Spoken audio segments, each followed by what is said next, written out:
السلام علیکم ناظرین و سامعین. کچھ دن پہلے میں آپ کے لیے ایک ویڈیو لے کے آیا تھا جس میں نے ذکر کیا تھا آج کل کے زیر بحث موضوع جو بہت زیادہ آج کل زیر بحث ہے، آذربائیجان اور ارمینیا کے درمیان جو شدت ہے، جنگ کی شدت بڑھتی جا رہی ہے، اور یہ جنگ کی شدت بہت لمبے عرصے تک چلنے کا سلسلہ جاری رہ سکتا ہے.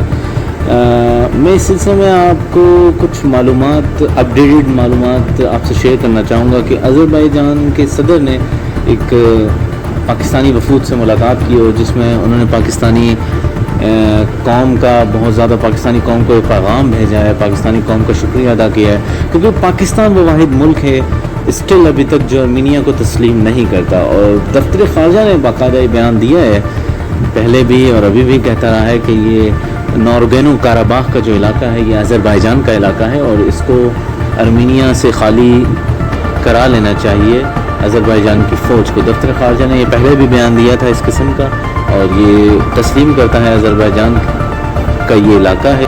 یہ تو ایک ہو گیا پاکستان کی آفیشیل اسٹیٹمنٹ دفتر خارجہ کی فارن منسٹری سے جو آئی ہے، اور اس میں باقاعدہ رول پلے بہت زیادہ ہو رہا ہے، کیونکہ آذربائیجان کے اسرائیل سے بھی اچھے تعلقات ہیں، پاکستان سے بھی اچھے تعلقات ہیں، اور ترکی کے ساتھ بھی اچھے تعلقات ہیں.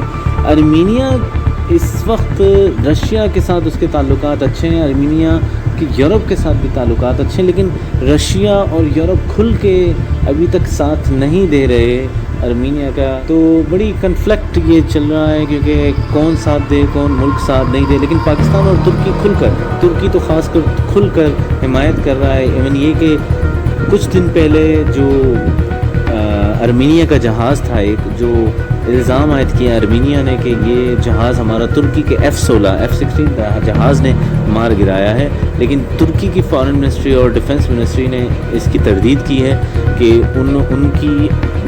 ان کا کسی F-16 طیارے نے یہ جہاز نہیں گرایا ہے.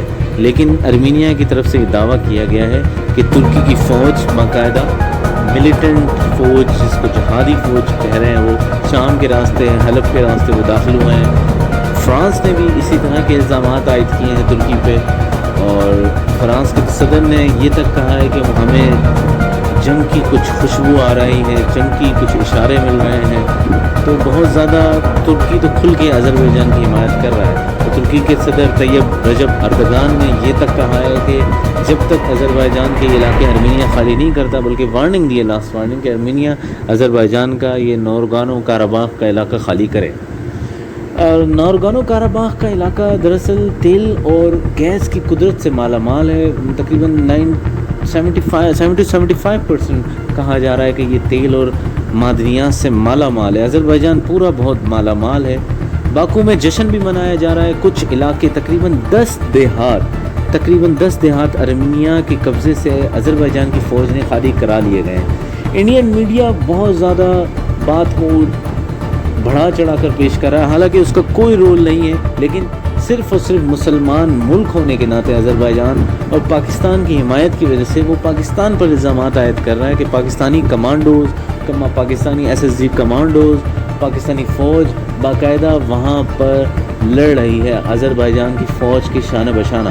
اگر لڑ بھی رہی ہے تو مسلمان ملک ہے، اگر لڑ بھی رہی ہے تو پاکستان مسلمان ملک ہے، اور آذربائیجان کے ساتھ دوستانہ تعلقات ہیں.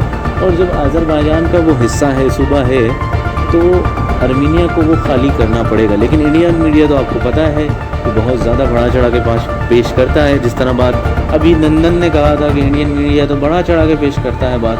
وہاں کا ایک GDP پائلٹ، ایک ونگ کمانڈر جب یہ کہہ رہا ہے تو ہم اس کے بارے میں کیا کہہ سکتے ہیں. بہرحال یہ اپڈیٹڈ معلومات تھی آج تک کی، اور ارمینیا کا بہت زیادہ نقصان ہو رہا ہے. ڈیفنس منسٹری نے آذربائیجان کی ڈرون اٹیک کی ویڈیوز جاری کر رہے ہیں. بہت زیادہ شدید نقصان، اور ٹینک، بختر بند گاڑیاں، ان کے اسکواڈ بہت زیادہ تباہ کر رہے ہیں ارمینیا کے. اسی طرح ارمینیا کی بھی فوجیں، منسٹری کچھ فوٹیجز شو کر رہی ہیں، انہوں نے آذربائیجان کا نقصان کیا ہے.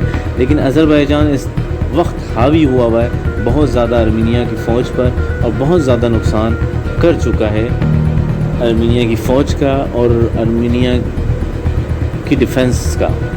تو یہ اب ایک اپڈیٹڈ معلومات تھی جو آپ سے شیئر کی ہے.